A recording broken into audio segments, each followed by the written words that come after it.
तो इसमें बॉन्ड का एग्जाम्पल बैठता नहीं है, क्योंकि बॉन्ड ऐसा होता नहीं है जो ज़िंदगी भर ग्रो करके पैसा देता रहेगा। इसलिए इस पर रेलेवेंट एग्जाम्पल शेयर का होता है। किसका? शेयर का। एक मैच्योर्ड कंपनी है, ओके, एक मैच्योर कंपनी है। मैच्योर वर्ड से समझ में आता है मैं क्या बोलना चाह रहा हूँ। It's not a young company, it's a mature company in a mature industry. Why did I use this word mature, अभी समझ में आ जाएगा। वो कंपनी मेरे अनुसार नेक्स्ट ईयर डिविडेंड 15 रुपया देने वाला है। मेरा फोरकास्ट है कि वो नेक्स्ट ईयर 15 रुपीज़ डिविडेंड देगा। 15 डिविडेंड देगा। मैंने फोरकास्ट किया, स्टडी किया है। I am a research analyst. मेरा सुबह से रात तक काम है उन जैसी कंपनीज को स्टडी करना। तो based on my forecast 15 rupees dividend देगा। और उसके बाद उस कंपनी का डिविडेंड 6% के ग्रोथ रेट से बढ़ता रहेगा। 6% के ग्रोथ रेट से बढ़ता रहेगा। जबकि Indian economy according to me analyst is expected to grow at 8% per annum forever. मेरा फोरकास्ट है इंडियन इकोनॉमी 8% के रेट से ग्रो करेगा। The real GDP growth rate of the Indian economy. This company will grow at the rate of 6% per annum forever. Okay, the perpetual growth rate of a company cannot exceed the growth rate of the economy. The perpetual growth rate of a company cannot exceed the growth rate of the economy. Did you understand what I am saying? Economy के अंदर company है, company के अंदर economy नहीं है। तो अगर एक छोटा चीज़ है, एक बड़ा चीज़ है, और छोटा चीज़ अगर ज़्यादा रेट से बढ़ेगा बड़ा चीज़ से, तो कभी ना कभी तो वो बड़े से बड़ा हो जाएगा। Simple maths. तो how can the company exceed the economy? तो इसलिए मैंने बोला इंडियन इकोनॉमी मेरे ख्याल से 8% जीडीपी ग्रोथ रेट से बढ़ेगा। ठीक है, ये असेसमेंट निकालना और what is called economic forecasting. ठीक है, it is believed that chartered accountants का traditional role used to be record keeping. लोगों ने डिसीजन ले लिया, आप बाद में उसका रिकॉर्ड रख रहे हो, हिसाब कर रहे हो। हिसाब करना, हेंस द वर्ड अकाउंटेंट। ठीक है, जबकि real calibre, money, career, prospects and excitement is not in record keeping but in taking decisions. And if you want to take decisions, you should be able to forecast.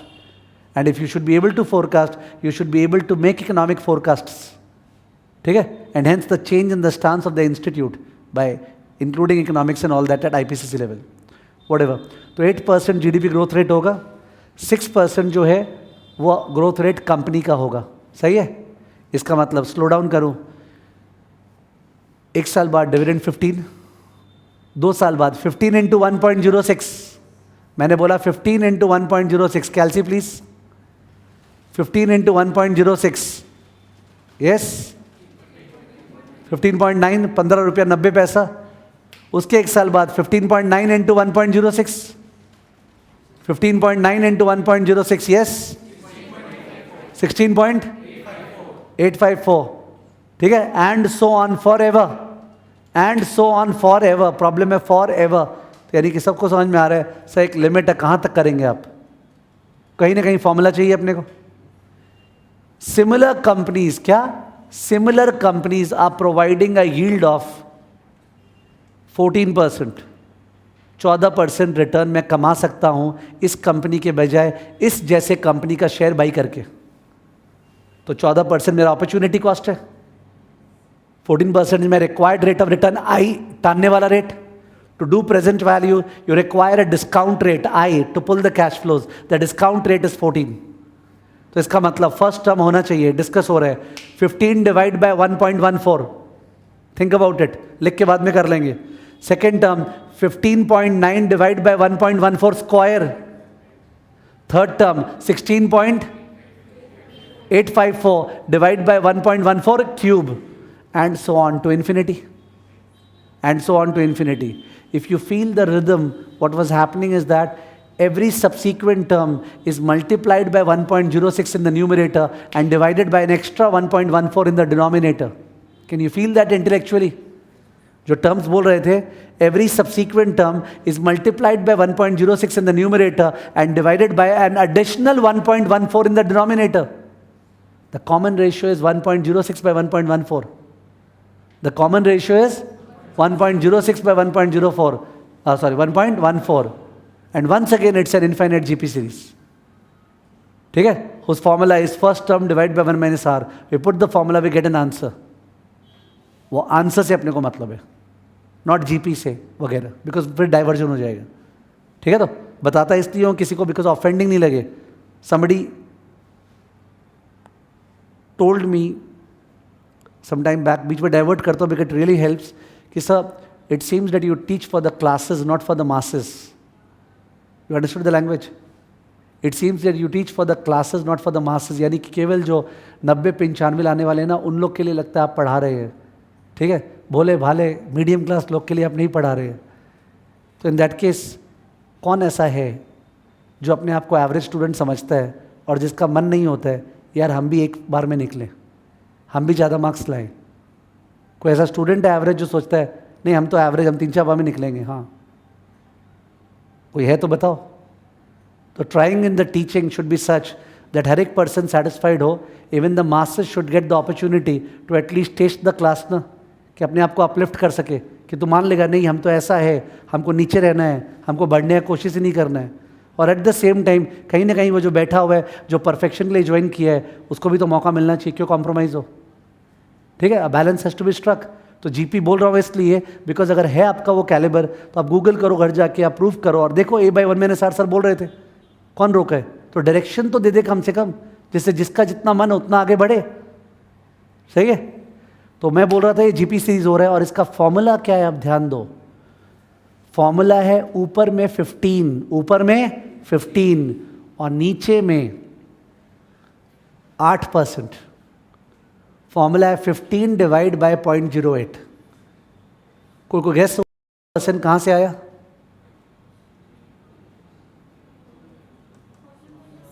-6. 8% कहां से आया? 14 - 6. 6% याद है growth rate था, और 14 क्या था? Required rate of return. Fight चल रहा था 6 और 14 के बीच में. 6 बढ़ा रहा था टर्म्स को, याद है, ऊपर, और 14 टान रहा था. The fight was resolve in the favour of the difference. 14 - 6 8%. 15 divide by 8%, what is the answer? 15 divided by 8%, 0.08. What is the answer? Yes? 187.5. हम इस शेयर का दाम देने तैयार है. 187.5 शेयर का दाम होना चाहिए. क्या है 187.5? वो जो सारा का सारा डिविडेंड जो बोल रहे थे ना, 15, फिर 15.9, फिर 16 पॉइंट कुछ, फिर 17 पॉइंट कुछ, फिर 19 पॉइंट कुछ, वो जिंदगी भर के सारे डिविडेंड्स का प्रेजेंट वैल्यू इज व्हाट? 187.5. 187.5. आपको एक रिदम चाहिए, तब जाके आप ऑटोमेटिकली उसको पकड़ने लग जाओगे. तो मैं एक बार लिखाए बिना 2 बार, 3 बार, 4 बार, 5 बार, 6 बार ट्राई कर रहा हूँ.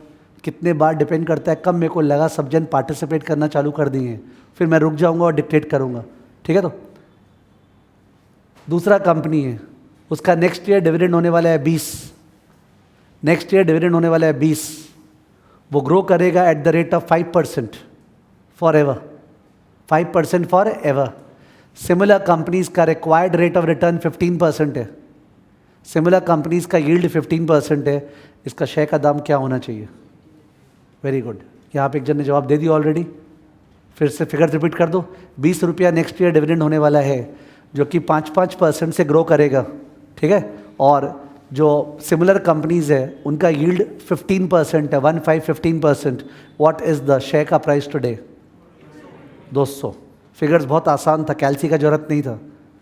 ऊपर में नेक्स्ट वाला डिविडेंड, ऊपर में नेक्स्ट वाला डिविडेंड 20 और नीचे में I - G. नीचे में I - G. I क्या था? 15. G क्या था? 5. 15 - 5 10. तो 20 डिवाइड बाय 0.1. 20 divide by 0.1. 200 रुपया आंसर. 200 रुपया आंसर. नेक्स्ट बार ट्राई करना है. नेक्स्ट आ रहा हूँ. ठीक है. एक कंपनी है जो नेक्स्ट ईयर डिविडेंड देगा 35. कितना? 35. ग्रोथ रेट होगा 4% पर एनम फॉर एवर. 4% पर annum for ever. Required rate of return है 14%. रिक्वायर्ड रेट ऑफ रिटर्न है 14%. What is the share price? 350, ऊपर में 35, नीचे में i माइनस जी। i था 14, g क्या था 4, 14 माइनस 4 10% से डिवाइड करना था। ठीक है। लास्ट एग्जाम्पल, एक कंपनी है जो नेक्स्ट ईयर डिविडेंड देगा 10, कितना 10, growth rate 2%, growth rate 2%, required rate of return 8%, required rate of return 8%। Share का दाम बताओ कितना? 166.67 आ रहा है क्या? 10 बाय 0.06 ना, आंसर इज 10, नीचे डिवाइड बाय 0.06, क्या आंसर आ रहा है? 160.67। ठीक है, मतलब जो फॉर्मूला है वो है C1 divide by I minus G. एक मिनट रुक जाओ प्लीज, हैव द हैबिट, मैं अपने आप डिक्टेट कर दूंगा।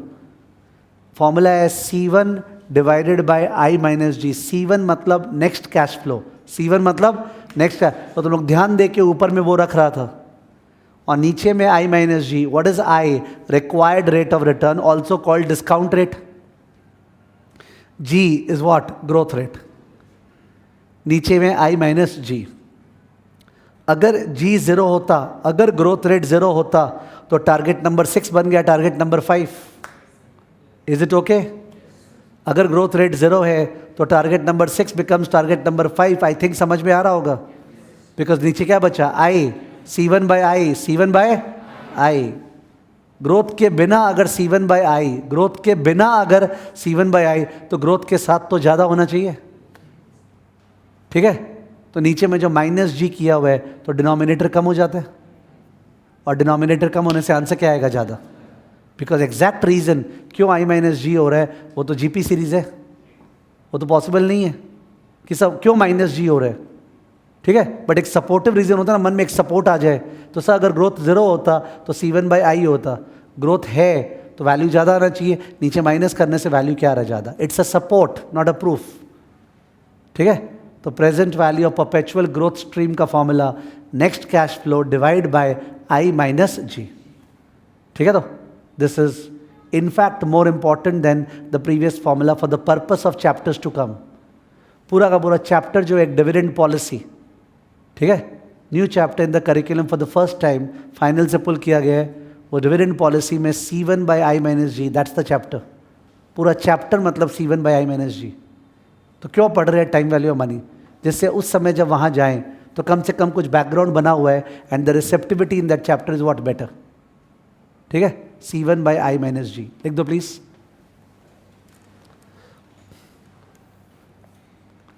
नंबर लाइन ड्रॉ करना है, 0 1 2 3 to infinity. Okay, 0 1 2 3 dash dash dash to infinity.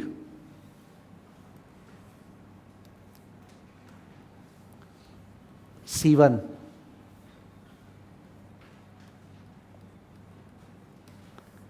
फिर C1 इंटू 1 प्लस जी,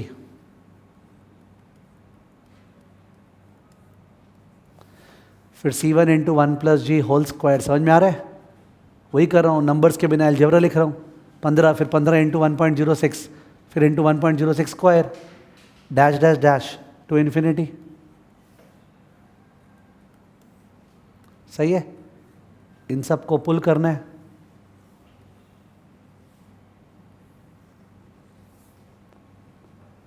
इन सब को पुल करना है कौन से रेट से? I is called the required rate of return, opportunity cost और डिस्काउंट रेट। ठीक है, तो उसके लिए लिखे present value equal to first वाला C1 divide by 1 plus I plus C1 into 1 plus G divide by 1 plus I the whole square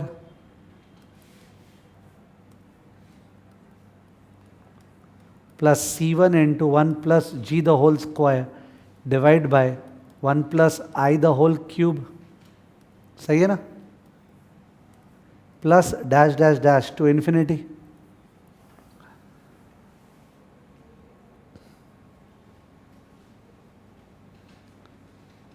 Next line, by applying GP formula, by applying infinite GP formula, by applying infinite GP formula, by applying infinite GP formula, by applying infinite GP formula, comma, we get PV equal to, we get next line में PV equal to C1 divided by I minus G. Box पे डाल दें.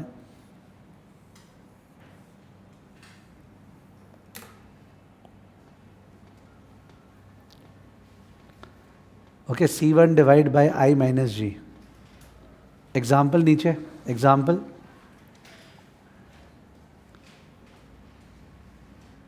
X Limited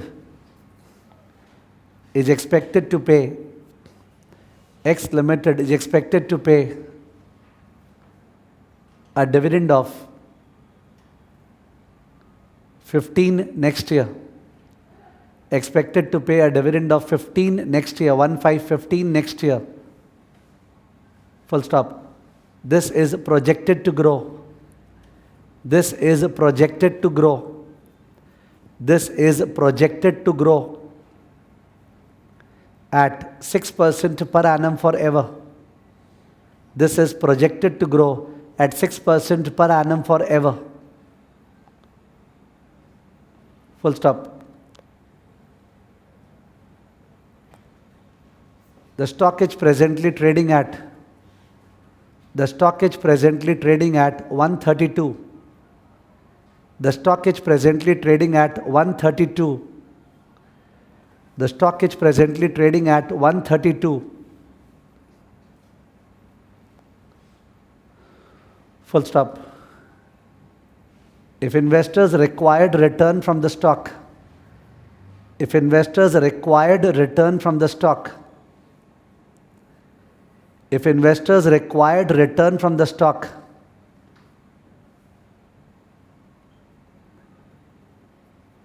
is 18%, 18%, comma, calculate the stock's intrinsic value, calculate the stock's intrinsic value, calculate the stock's intrinsic value,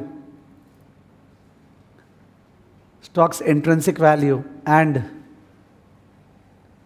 advise. Calculate the stock's intrinsic value and advise. Solution. तो solution में IV0 equal to D1 divide by I minus G.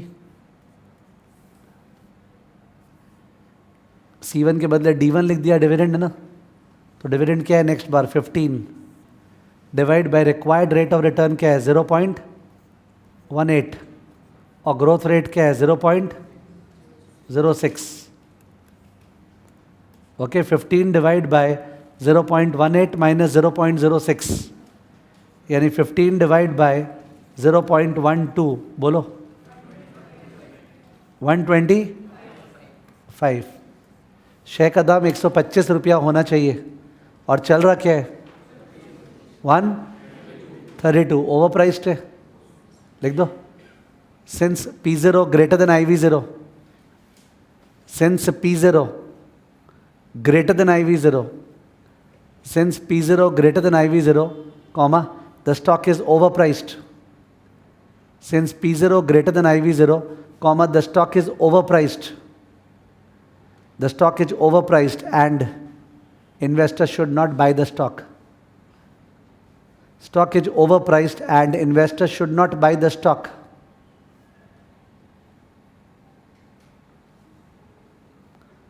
Should not buy the stock. ठीक है.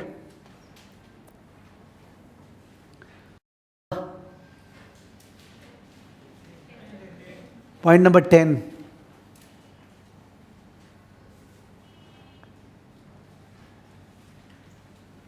Target 3 and target 4. देखो. Point number 10, target 3 and target 4 relating to future value. Target 3 and target 4 relating to future value.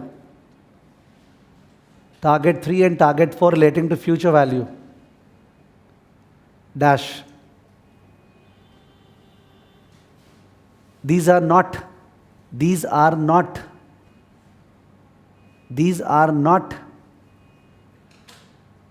relevant for us. These are not relevant for us. Dash, just remember that we have to compound. Just remember that we have to compound. That is, multiply with 1 plus I power n. That is, multiply with 1 plus I power n. Divide नहीं करना है, multiply आगे भेजना है. Multiply with 1 plus I power n. तो मेरा इस तरह से लिखाने का रीज़न क्या है? मैं ये बोलना चाह रहा हूँ कि चिंता मत करो, कहीं पे काम पड़ा ना, कर लेंगे अपने, पर वो कॉमन सेंस से हो जाएगा. हाँ सर 4 साल आगे भेजना है, समथिंग इंटू 1 प्लस आई पावर 4. तो जब कॉमन सेंस से हो ही जाएगा और प्लस वैसे काम का नहीं है, क्यों बर्डन करें अपने आप को? ठीक है, तो it's a smart move by ignoring those 2 targets. Point number 11,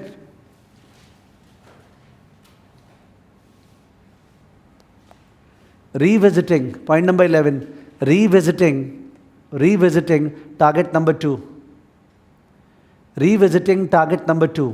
तो जो और काम का चीज़ है वो करते हैं ना, जो बार बार आएगा. Revisiting target number 2. तो सुनना प्लीज, तुमने एक ऑटोमोबाइल लोन लिया, you took a car loan.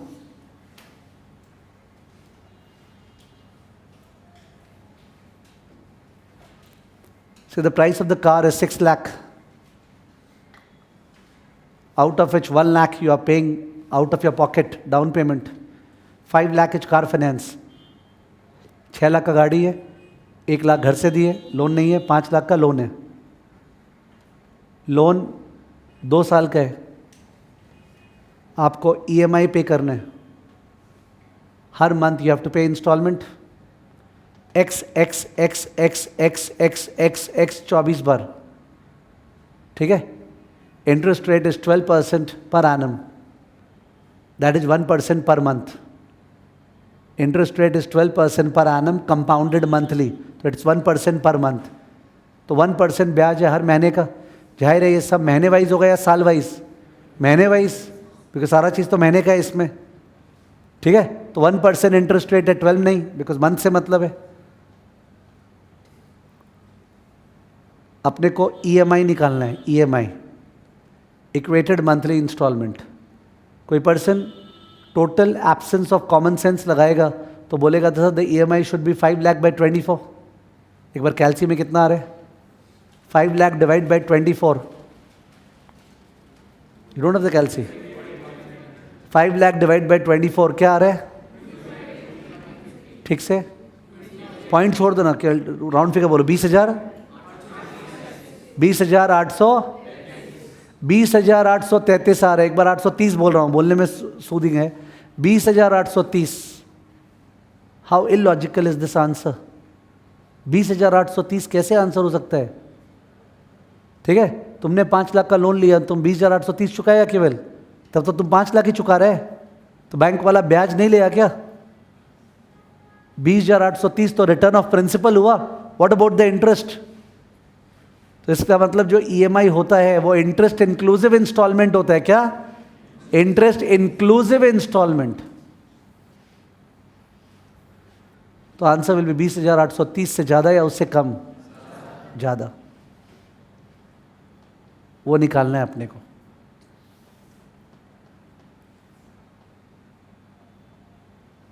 मैंने हेडिंग लिखा है रीविजिटिंग टारगेट 2. टारगेट 2 आराम से अपने याद कर ले कि सर टारगेट 2 था present value of what? Annuity. कि अगर एन्यूटी है, अपना एग्जाम्पल था वहाँ पे 120 120 120 टाइप, तो उसका प्रेजेंट वैल्यू निकालने के लिए हम लोग करते हैं 120 इंटू एन्यूटी फैक्टर. पूरा ध्यान देना, तुमको अगर एन्यूटी का अमाउंट पता है 120 120 और प्रेजेंट वैल्यू निकालना है, you do 120 into annuity factor. तो आंसर क्या आता है? Present value. आंसर क्या आता है? तो अगर तुमको प्रेजेंट वैल्यू पता है, अगर तुमको प्रेजेंट वैल्यू पता है और तुमको एन्यूटी निकालना है, डिड यू अंडरस्टैंड? आपको प्रेजेंट वैल्यू पता है और आपको एन्युटी निकालना है, तो annuity into annuity factor is equal to present value. I repeat, annuity into annuity factor is equal to present value. तो annuity is equal to present value divide by annuity factor ना, ठीक है। तो loan जो है, loan आज जो 5 लाख का लोन है, 5 लाख क्या है? पीवी। 5 लाख क्या है? पीवी। किस चीज का पीवी? जो आप चुकाओगे उसका पीवी। तो you will repay X X X X X 24 बार, वो तो एन्युटी है, तो उसका present value is X into PV F, X into, तो X into PV F is equal to 5 lakh, तो X is equal to 5 lakh divide by PV F, 5 lakh divide by PV F, यानी annuity factor से divide होगा, annuity factor से divide होगा। और ये बहुत ज़्यादा काम का है। अलग अलग चैप्टर्स में हम लोग को प्रेजेंट वैल्यू पता होगा आज, और बोलेगा बता ना हर साल कितना। प्रेजेंट वैल्यू पता है, बोल रहा बता ना हर साल कितना, जबकि टारगेट 2 में हम लोग क्या किए थे? हर साल कितना पता है, बताना प्रेजेंट वैल्यू कितना। टारगेट 2 में हम लोग क्या किए थे? हर साल पता है, बताना प्रेजेंट वैल्यू कितना। तो तुम लोग वो हर साल का अमाउंट को इनटू एन्युटी फैक्टर किया था, तो रिवर्स ही तो बोल रहे हैं। प्रेजेंट वैल्यू आ गया तो divide by what? Annuity factor. It is so clear and so easy, but it is frustrative for people who do not open the eyes right now. बाद में क्वेश्चन होगा, सर हमको समझ में नहीं आता है कब एन्युटी फैक्टर से मल्टीप्लाई और कब डिवाइड। ऐसे रटने से काम थोड़ी चलेगा। एन्युटी को एन्युटी फैक्टर से मल्टीप्लाई करते हैं। एन्युटी को, ईएमआई तो एन्युटी है, EMI EMI EMI EMI EMI, वो एन्युटी फैक्टर से मल्टीप्लाई होता है तो प्रेजेंट वैल्यू आता है। और प्रेजेंट वैल्यू दिया हुआ है तो उसको एन्युटी फैक्टर से क्या करेंगे? डिवाइड। समझ गया?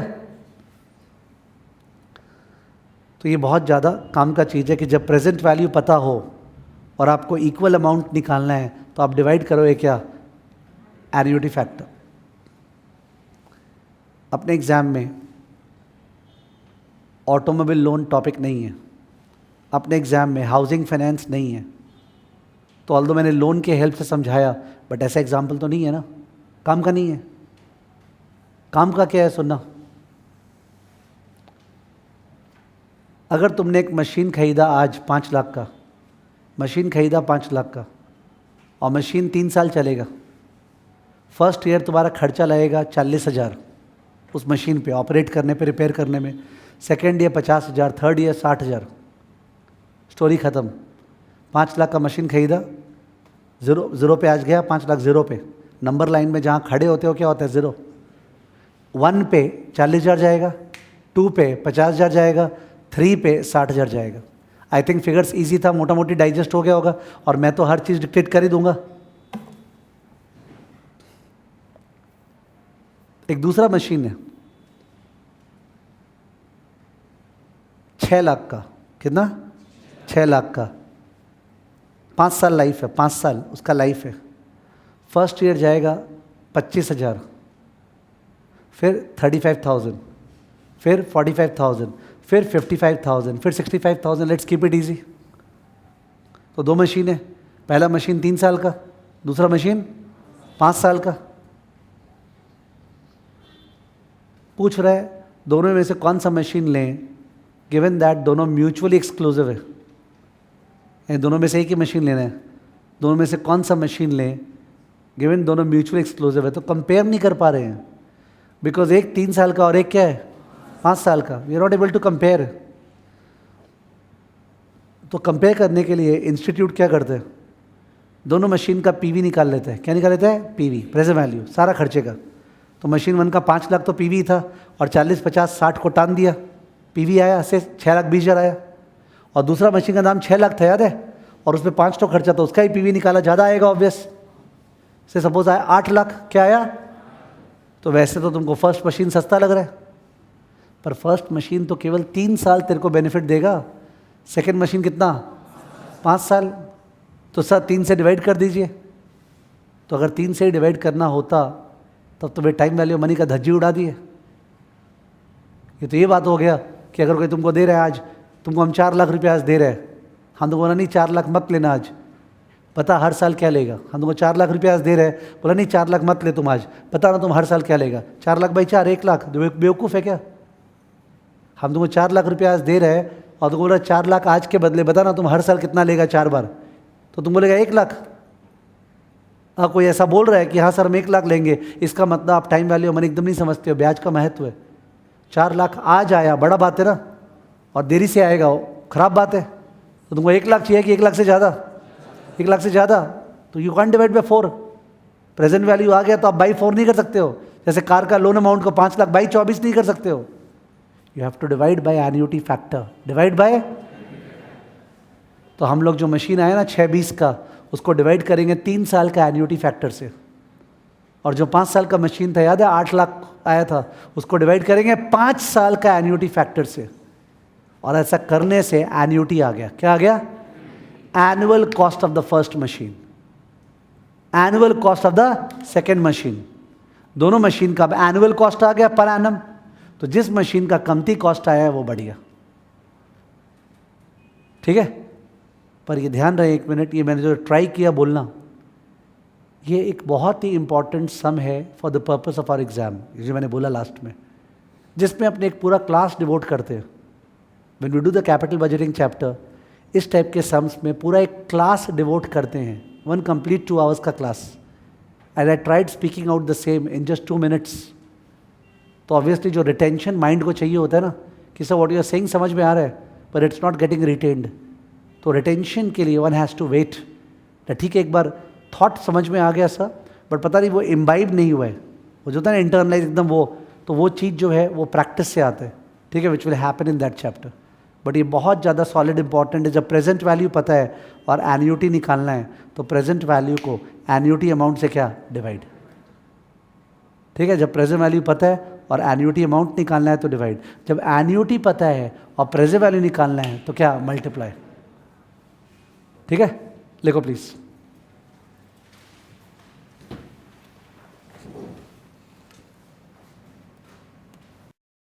एग्जाम्पल,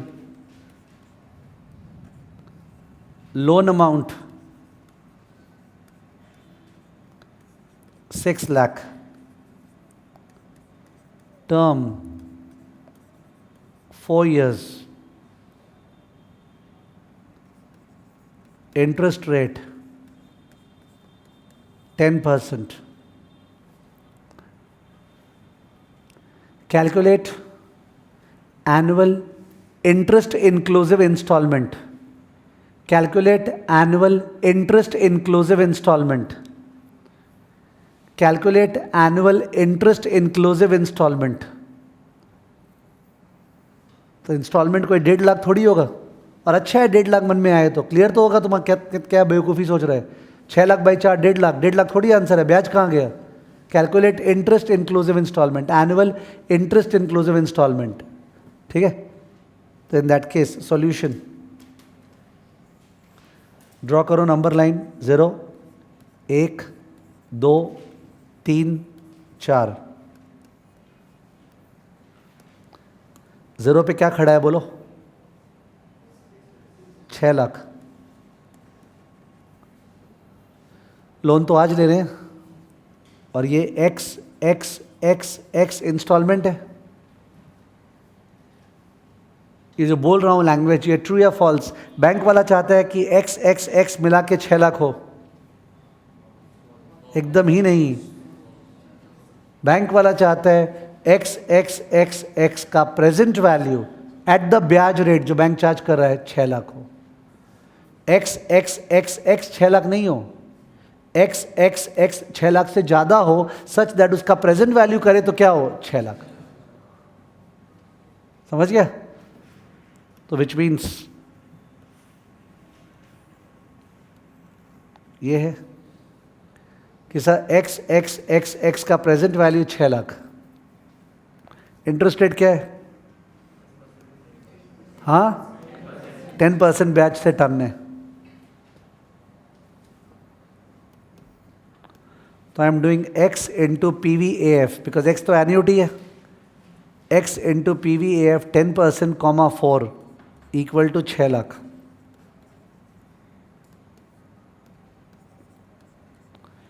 तो x equal to 6 lakh divide by, बोलो एन्युटी फैक्टर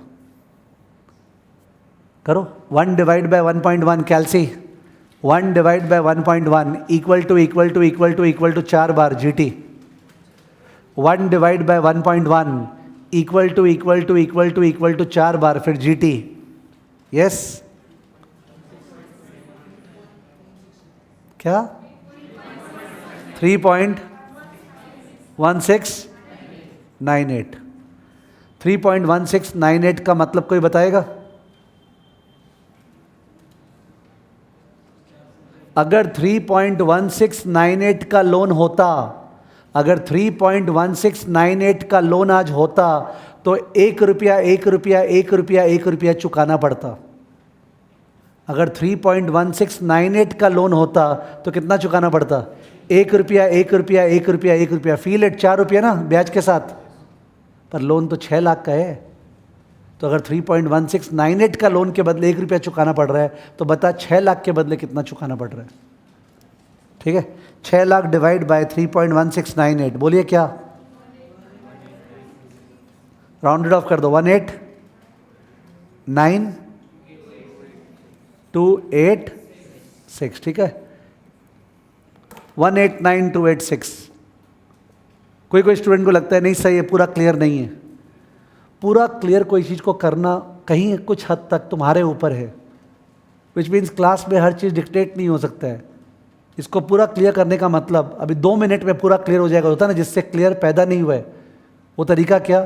निकालो कैलकुलेटर, चालू करते हैं। 6 लाख रुपये का लोन लिए, 6 लाख लिख दो कैलसी में, लिए 6 लाख का लोन, क्या ब्याज है? 10%। बैंक वाले के पॉइंट सोच रहे, बैंक वाला 6 लाख का लोन दिया तो बैंक वाले को 1 साल बाद 6,60,000 चाहिए। 6 लाख इंटू 1.1 करो, 6 लाख इंटू 1.1 कितना?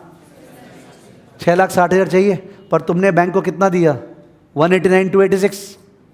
तुम बैंक को दे रहे ना 189,286, माइनस करो, माइनस 189,286, कितना बचा लोन? 4 लाख समथिंग लोन बचा। वापस 1 साल बीता, बैंक को चाहिए इंटू 1.1 करो, इंटू 1.1 किया, क्या आया? 5 लाख समथिंग आया। फिर से तुमने बैंक को 189,286 दिया, करो माइनस 189,286, 3 लाख समथिंग लोन बचा हुआ है। वापस से into 1.1, 36 something minus 189,286, 1,72 something into 1.1 कितना आया? 189,286। स्टोरी खत्म। बैंक वाले को तुमने 189 दे दिया तो कोई सुपरफिशियल बात ही नहीं है, ठीक है। एग्जैक्टली बैंक वाले को 10% ब्याज मिला कि नहीं मिला? मिला ना, पूरा हिसाब कर दिए। बट इसको अब कोई बोलेगा सर ऐसे समझ में आता है, ऐसे ही कराना चाहिए, तो देखो ऐसे कराते तो क्या हालत ख़राब होता।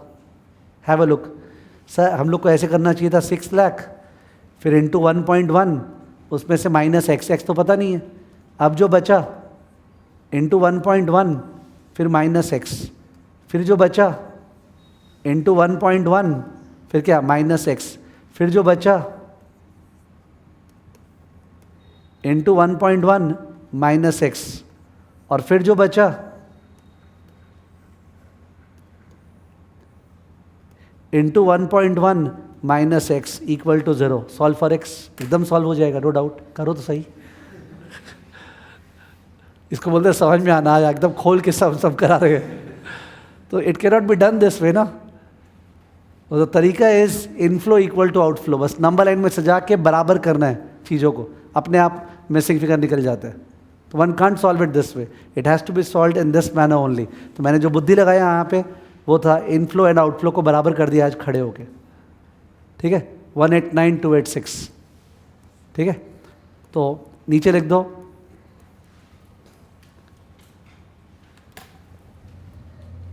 कंक्लूजन,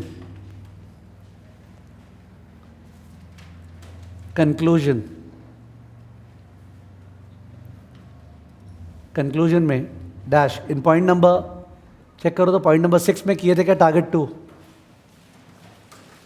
पॉइंट नंबर 6 पे टारगेट 2 किए थे क्या? 7 में, इन point number 7, In point number 7, comma, we know the annuity amount. We know the annuity amount. We know the annuity amount.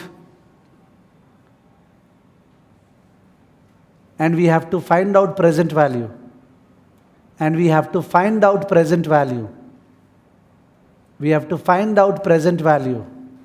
Annuity amount पता है सर 120 120 120, उसका पीवी निकालना है. You have to find out present value dash.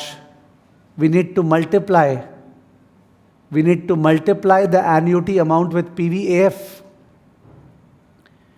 We need to multiply the annuity amount with PVAF.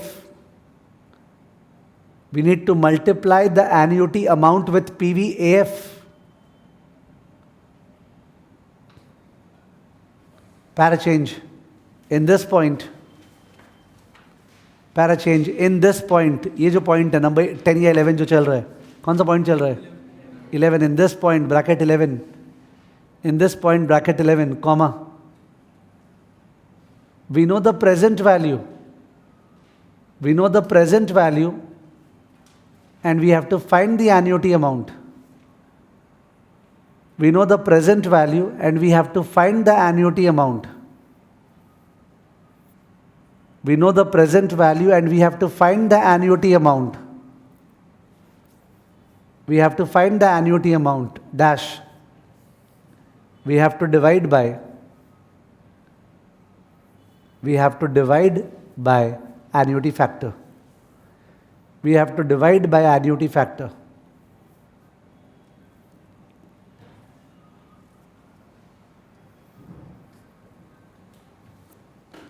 Point number 12.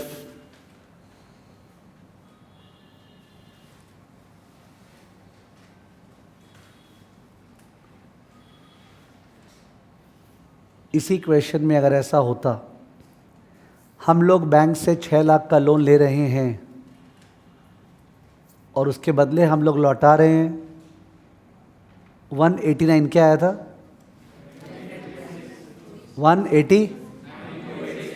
189 to 86 लौटा रहे हैं, दिया हुआ है सब में. 6 लाख का लोन ले रहे हैं, 189 to 86 लौटा रहे हैं 4 बार. बताइए इसके अंदर छुपा हुआ ब्याज क्या है? तो अपने को आंसर तो पता है 10% है, बिकॉज अभी 10% से तो निकला होता था. बट अगर नहीं पता होता तो निकालना पड़ता ना. थिंक, इनफ्लो ही पता है, आउटफ्लो ही पता है. इनफ्लो ही पता है, आउटफ्लो ही पता है, प्रेजेंट वैल्यू पता है, एन्युटी ही पता है, और अंदर में छुपा हुआ रेट निकालना है. तरीका है, you have to equate them and find out I. ठीक है. ये जो आई है वो इनफ्लो इक्वल टू आउटफ्लो से निकलता है. जब भी कुछ पैसा जा रहा है, कुछ पैसा आ रहा है और तुमको अंदर में छुपा हुआ ब्याज निकालना है, you have to equate them standing at the same point of time. Outflow equal to inflow, most important principle. ठीक है, उसी से सारा सम होता है. ठीक है, लिखना. Finding out the hidden rate, finding out the hidden rate given a stream of cash flows. Finding out the hidden rate given a stream of cash flows. Finding out the hidden rate given a stream of cash flows. Next line example. The price of a 5-year ZCB. The price of a 5-year ZCB. The price of a 5-year ZCB. ZCB तो ठीक है, zero coupon bond. आज का first example, zero coupon bond. The price of a 5-year ZCB of face value 1000. Of face value 1000. Of face value 1000 is 620. Full stop. Calculate its yield to maturity. Calculate its yield to maturity. Bracket YTM. Calculate its yield to maturity. Bracket YTM. Calculate its yield to maturity bracket YTM, yield माने return to maturity. Sir इसको आज खरीद लेते 620 पे और 5 साल बाद 1000 मिलेगा, तो 620 एक बैंक में डाला, 5 साल बाद 1000 मिला, ब्याज मिला कि नहीं मिला? मिला ना, तो बताइए कितना मिला? क्वेश्चन बोल रहे हैं, ठीक है। सॉल्यूशन,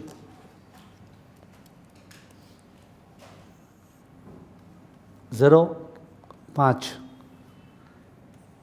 620 नेगेटिव दिखा रहा हूँ, 1000 पॉजिटिव दिखा रहा हूँ। I hope it's okay. 620 जा रहा है, 1000 आ रहा है, तो इन दोनों को बराबर करना पड़ेगा। तो चलो 1000 को टान देते हैं 5 साल पहले, 1000 को टान देते हैं 5 साल पहले और इक्वल टू 620 कर देते हैं। वो दुनिया में रेट जो 1000 को टान के 620 के बराबर कर सके, वही हिडन रेट है, ठीक है। 1000 को कौन से रेट से पुल करे जिससे कि पुल करने से 620 आ जाए? That rate is the hidden rate. Understood? आपको अगर ये करने का मन नहीं है, आप आगे ही भेज सकते हो। ड्रॉ मत करना, दोनों गंदा हो जाएगा। 620 को आगे भेज दो और 1000 के बराबर कर दो, दैट्स ओके। वो रेट जो 620 को आगे भेज के 1000 के बराबर कर सके, वही तो तुम कमा रहे। You understanding? But I focus on present value, मेरा फोकस हमेशा प्रेजेंट वैल्यू पे है, ठीक है। ड्रॉ कर दिया है तो लिखो, outflow equal to inflow, outflow equal to inflow, 620 equal to 1000 divide by 1 plus R power 5। सही है? Therefore 1 plus R power 5 equal to 1000 by 620। सही है? So 1 plus R equal to 1000 by 620 to the power 1 by 5।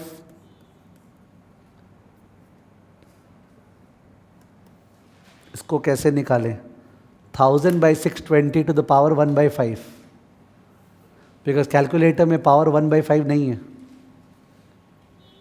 इस तरह का जो power जो normal calculator से नहीं हो सकता है, जो साइंटिफिक कैलकुलेटर से हो सकता है, इसको अपने बोलते हैं क्लास में डर्टी पावर।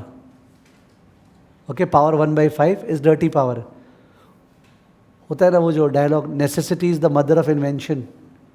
सदियों से लोग सहे, सीए एग्जामिनेशन में, सीएस एग्जामिनेशन में power 1 by 5, power 2 by 7, power 3 by 11 गंदा गंदा, और सहते सहते कोई तरीका निकल गया। वो तरीका सुनने में अनसंड होगा, बट इट अप्लाइज वेल, काम करता है। तो because of which we use the same in the exam, that's dirty power. What is it? Dirty power. Dirty power में क्या करते हैं? उसके लिए सबको पता है 27 का क्यूब रूट क्या है? 3। 27 का क्यूब रूट 3 है, ये तो तुमको पता है, तो तुम बोल दिया। कैलकुलेटर को बोलने दो ना, कैलकुलेटर में 27 का क्यूब रूट निकालना है, वो तो निकाल नहीं पाएगा। अगर निकालने 3, इसका मतलब वो तरीका चलेगा, वो भी तो पावर 1 by 3।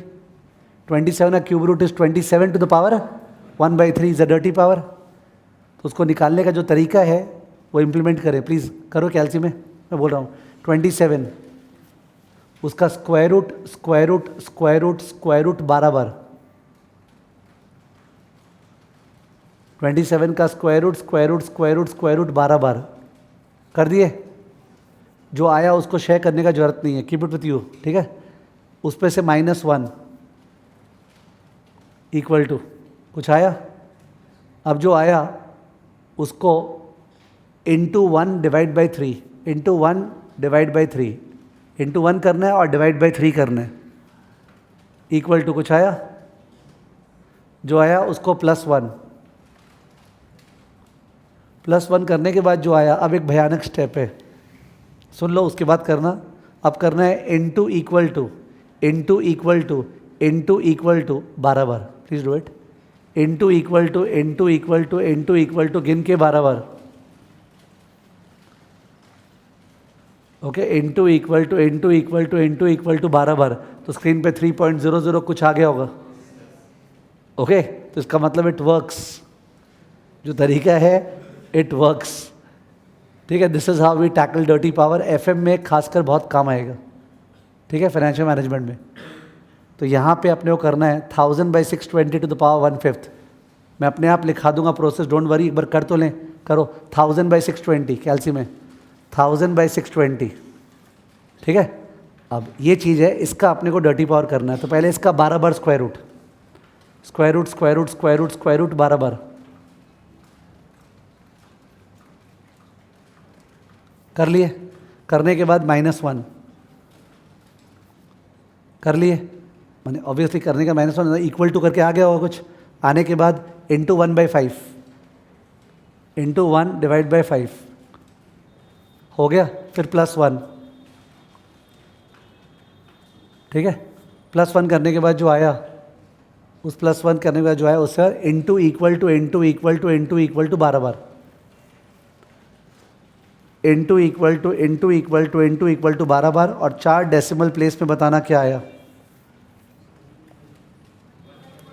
1 पॉइंट बोलो, 1.1003, 1.1003 लिख दो।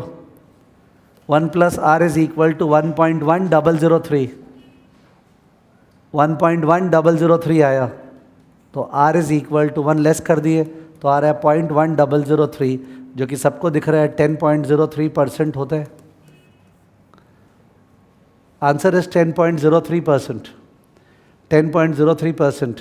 आपको शक है आंसर पे तो आप चेक कर लो, अगर 620 रुपया बैंक में जमा किए @ 1.1003 तो क्या बन जाना चाहिए 5 साल बाद, चेक करो तो।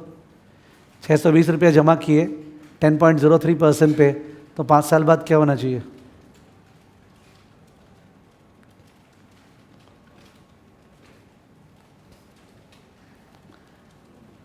Equal to what? 1000 होता है अप्रॉक्सीमेटली, ठीक है, दैट्स ओके। तो 1000 आ रहा है, इसका मतलब दैट आंसर वाज करेक्ट, 10.03%, ठीक है। इससे ये कैसे आया, that is none of the examiners concern, understood. किस्सा समझाना पड़ेगा क्या? कुछ नहीं, उसका बेवकूफ़ी है जो वो ऐसा कैलकुलेटर अपने को दे रखा है, तो सहने का भी उसी का बनता है, समझ गया। There is no question of transparency, ठीक है। जैसा बोओगे वैसा पाओगे, वो जो होता है डायलॉग। तो इन दैट केस इससे डायरेक्टली ये स्टेप आएगा। हाँ, आपको रिकैप करने के लिए वो लिखवा दूंगा कि हाँ डर्टी पावर कैसे करते हैं, ठीक है। नीचे लिख देना how to calculate dirty power, self note है, self note, how to calculate dirty power, how to calculate dirty power.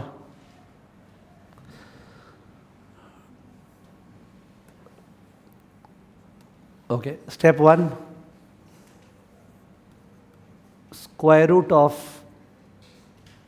1000/620, 12 times, 12 fixed है, square root of 1000/620 12 times,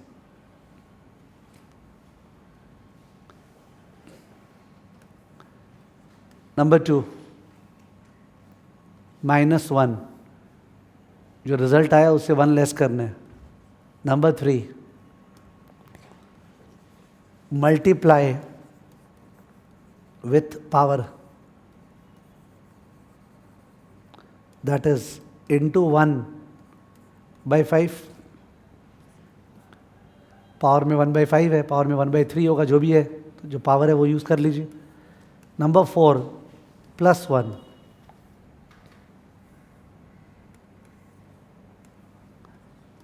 number 5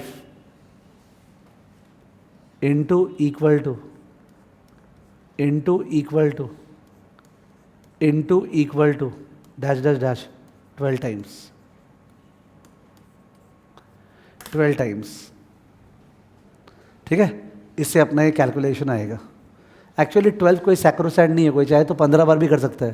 तो फर्स्ट स्टेप भी 15 बार करेगा, लास्ट भी 15 बार, मोटा मोटी 10 के ज़्यादा बार करना पड़ता है, ठीक है, तभी अप्रॉक्सीमेशन वर्क करता है, ठीक है। तो वो तो कई कई जगह पे अपनी प्रैक्टिस करते रहेंगे तो बाद में प्रैक्टिस हो जाएगा। अभी तुम्हारा ये होगा कि जब तुम घर पे वापस से प्रैक्टिस करेगा तो तुम्हारा ये फिगर मैच करना चाहिए, मैच करा, इसका मतलब तुमको आगे है, ठीक है। तो मिसिंग रेट निकालने का formula outflow equal to what? Inflow, ठीक है, आउटफ्लो इक्वल टू इनफ्लो, इससे मिसिंग रेट निकलता है। कभी कभी जो इक्वेशन है वो इतना टफ होगा कि डर्टी पावर भी उसको मैनेज नहीं कर सकता है। फॉर एग्जांपल अगर ऐसा कुछ हुआ, देखना कि 400 जा रहा है, फिर 100 आएगा 1 साल बाद, फिर 50 आएगा 2 साल बाद, फिर 300 आएगा 3 साल बाद, फिर 100 आएगा 4 साल बाद। अब तो फैल गया ना ये तो, 1 + r power 1 power 2 power 3 power 4 solve नहीं हो पा रहा ये, ठीक है। यहाँ पे कोई तरीका नहीं है, ट्रायल एंड एरर करना पड़ता है। क्या करना पड़ता है? ट्रायल एंड एरर, माने मन से रेट लेना पड़ेगा। चल 10% ट्राई करते हैं, उससे 400 आता है क्या?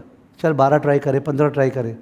वो कैसे ट्राई करते हैं, कैसे फटाफट आ जाए, क्या शॉर्टकट है क्या नहीं है, that will discuss in the chapter to come, ठीक है। कैपिटल बजटिंग जब होगा, एक बार आइडिया मिल गया यहाँ पे, outflow equal to what? Inflow, समझ गए। तो क्या था कि जो CA/FT/FM में टाइम वैल्यू ऑफ मनी कभी भी नहीं था। CA इंटर FM में पहले टाइम वैल्यू ऑफ मनी का चैप्टर तो दे रखा था, और अभी जो नया मैट ये लोग निकाला है, नया मैट, उसमें टाइम वैल्यू ऑफ मनी का चैप्टर भी नहीं दिया है। You understanding? इवन होता है ना कि दे 2 पेज का चैप्टर नहीं दिया है, तो which means that it's really harsh to do this chapter for a large number of classes. Why should we?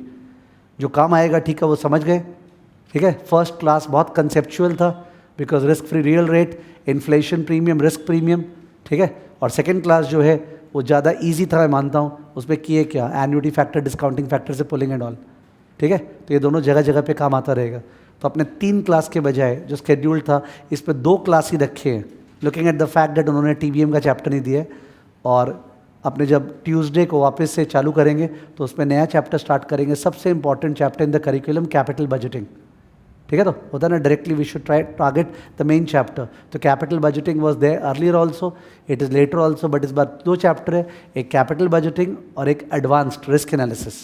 तो काफ़ी टाइम लगेगा कैप बज को पूरा कंप्लीट करने में, दोनों चैप्टर्स को, ठीक है ना। और CMA इंटर के जो स्टूडेंट्स अगर FM कर रहे हैं, उनके रिस्क एनालिसिस वाला पोर्शन कैप बज का नहीं है, तो बता दूंगा तो वो लोग आना वहाँ बंद कर देंगे। CS/FT/FM में पूरा है और CA इंटर FM में पूरा है, CA में आएगा, ठीक है, रिस्क एनालिसिस वाला पार्ट। और सैटरडे को अपने इकोनॉमिक्स का फर्स्ट क्लास होगा, ठीक है। तो I am ending it over here. कोई होमवर्क वगैरह नहीं है। हाँ, और एक चीज़ इंपॉर्टेंट, इसमें जो मैंने टाइम वैल्यू ऑफ मनी का चैप्टर का सम्स दे रखा है ना, डोंट डू देम प्लीज़, ठीक है। They are not at all relevant, should not be done. मेरे को नहीं पता था ये लोग चैप्टर ही उड़ा देंगे, तो बिकॉज ऑफ विच दिया हुआ था। Okay, you should not do this chapter time value of money from the book, ठीक है। नीचे लिख दो, बेटर है कॉपी में लिख दो लास्ट में, do not do TVM sums from the book. Okay, do not do TVM sums from the book. Time value of money का सम्स बुक से नहीं करना है। Do not do TVM sums from the book. जो किया हुआ example से मेरा, वो आप बढ़िया से रिव्यू कर लो, वो काफ़ी है, ठीक है। तो टाइम वैल्यू ऑफ मनी का सम्स नहीं करना है, ओके।